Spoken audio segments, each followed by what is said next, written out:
All right, I'm standing here with none other than Courtney Gains. For over 30 plus years, you've been in some of the most famous movies of all time. Stephen King's Children of the Corn, and a little movie that came out in 1985, one of my favorite movies of all time. In fact, it is my favorite movie, Back to the Future.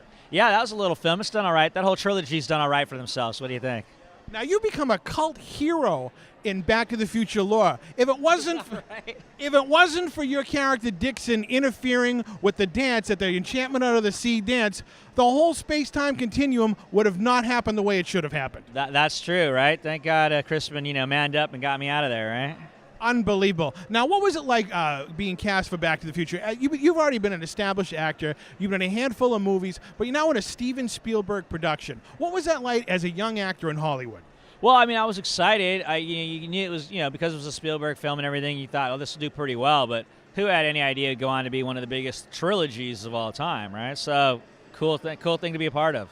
Now, on the DVD that came out a few years ago, there's actually a deleted scene of Dixon where you lock Crispin Glover in a phone booth. Now, are there any other scenes that you may know of that we don't know of? Nope, that was it. Yeah. We did shoot that and it didn't get in, so that's fine. I didn't know that was in the collection. That's cool. Now, I'm talking about Hard Bodies, 1984. Now, can you actually flip off people in 40 different languages? Well, I've forgotten essentially because I've been asked so many times. But I'm sure if there was a right amount of pay, I'm a professional actor, it could all come back to me. 1989, you did the movie called The Burbs with Tom Hanks and Carrie Fisher. You played Hans. What was that like, and how did you get involved with the Joe Dante production? Yeah, I've been working pretty steady at that point, so, I guess I was on their radar, and I came in and just took a meeting with Joe. I didn't have to audition, per se. I just had to talk to him about the character. I don't know what I did, but he gave me the job, and then I gave him all the credit in the world for the look and everything. He really knew exactly what he wanted, and he kept laughing as he's like, we're going to make teeth, we're going to cut your hair this, we're going to disclose. He goes, you're never going to work again, Courtney. He would just laugh. Great guy. Joe's a great guy. What was it like working with Tom Hanks? Tom Hanks is the most down-to-earth, superstar you're ever going to meet. I mean, he just is a really super nice guy. Now, your first role was Children of the Corn, Stephen King's Children of the Corn as Malachi. How did you get into that character? I mean, it was an amazing performance, a scary performance. Here we are 30-plus years later still talking about it.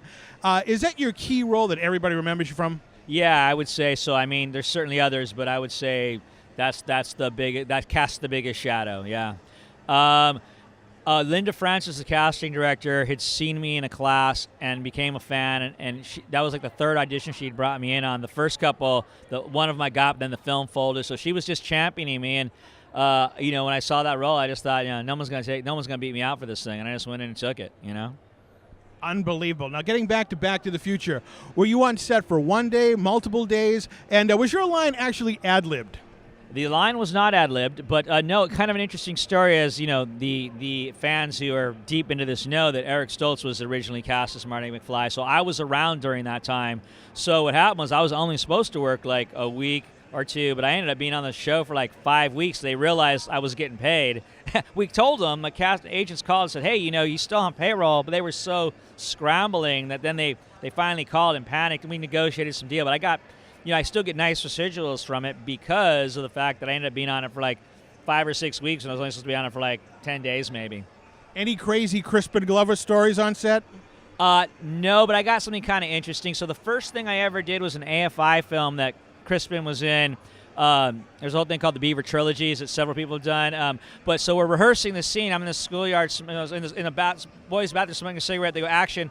Bathroom door opens and Crispin Glover is dressed in the black Olivia Newton-John outfit.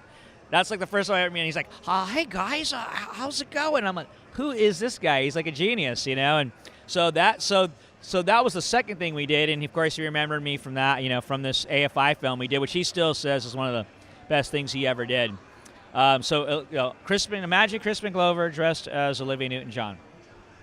Let's not get physical with that one. Now, Back to the Future Part 2 obviously took place at the Enchantment of the Sea dance again. Were you ever in contact to reprise your role for that movie? Nah, nobody said anything. I'd have been happy to go back and work again, but no, didn't happen. Any upcoming projects that we can look forward to seeing you in?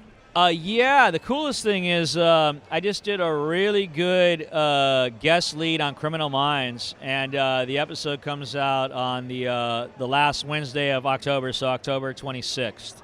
Really stoked about it. Really, really good role. And where can we find you on social media? Just on my Facebook fan page, Courtney Gains. That's it. Unbelievable. The one and the only, the Outlander himself, Mr. Courtney Gain. I'm gonna get you back to your long line here, and you can cut into people and say, "Scram McFly, cutting." There you go. Scram McFly, I'm cutting in.